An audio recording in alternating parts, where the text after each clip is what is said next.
many thousands of years ago, a disease, a virus, was permitted to come into Earth's ecosystem. And it's known as the Archonic influence. It is part of a glitch in the creation pattern of life, in the greater cosmology of this planetary and solar system ecosystem. And it was part of the creation of Gaia. And in the creation of Gaia, there was a glitch in the creation pattern that caused the existence of the ultra and ultra opposite of love and of syntropy to exist. And what this energy has done and has been able to manifest for itself as a parasitic frequency, it has been able to come into Earth's ecosystem and seeded itself into the consciousness of humanity. And this I have delved in myself quite thoroughly, but the key in this is that it was permitted.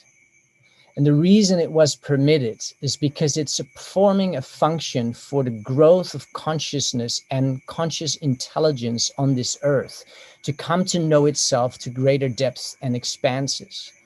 And this story may assist some of you to be able to recognize that what is playing out is part of a divine symphony. It is a very long 50,000 plus year experiment.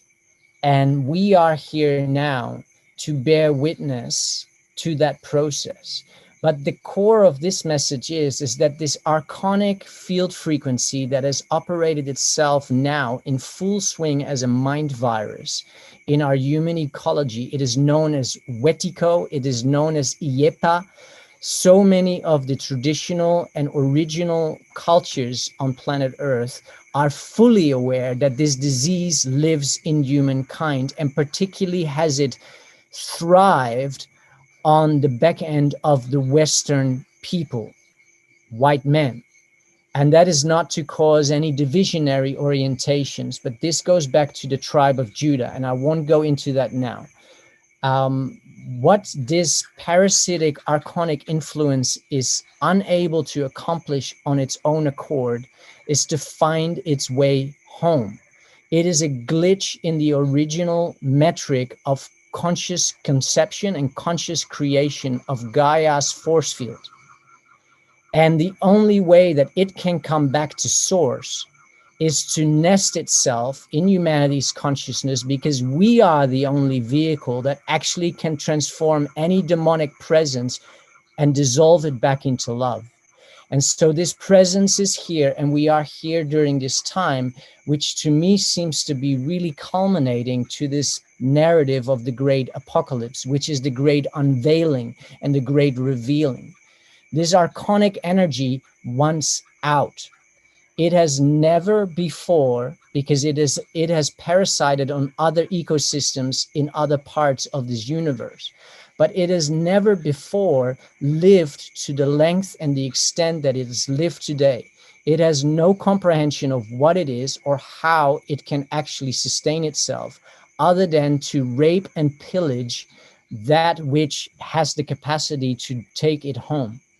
And in this, as light workers, if we want to see ourselves as that, we have an immense opportunity to be responsible and in response to what is a Luciferic experiment and a Luciferic program. And when we are able to expand our awareness that we are at the culmination point where humanity has an opportunity to transform at large and send back home, send back to source, delete entirely by dissolving it into love, an experiment that has run 50,000 plus years. It has progressively embedded itself into the thinking and what I call the human damage-based ways of relating to reality in humanity. It is known as a mind virus that is based on control and lack and the fear of death. And all of it is out of the natural order. We are now coming into a place where we have an opportunity to look at this and to feel into our own cells, into our own selves, whether what we really came here for. Because what it wants out. It has never been exposed to syntropy this long, and it is attempted in every fashion possible, in every binary sequence possible, because only what it can do is rape the original order. It can only distort syntropy because it is entropic. It can only parasite of that which is living and spirited.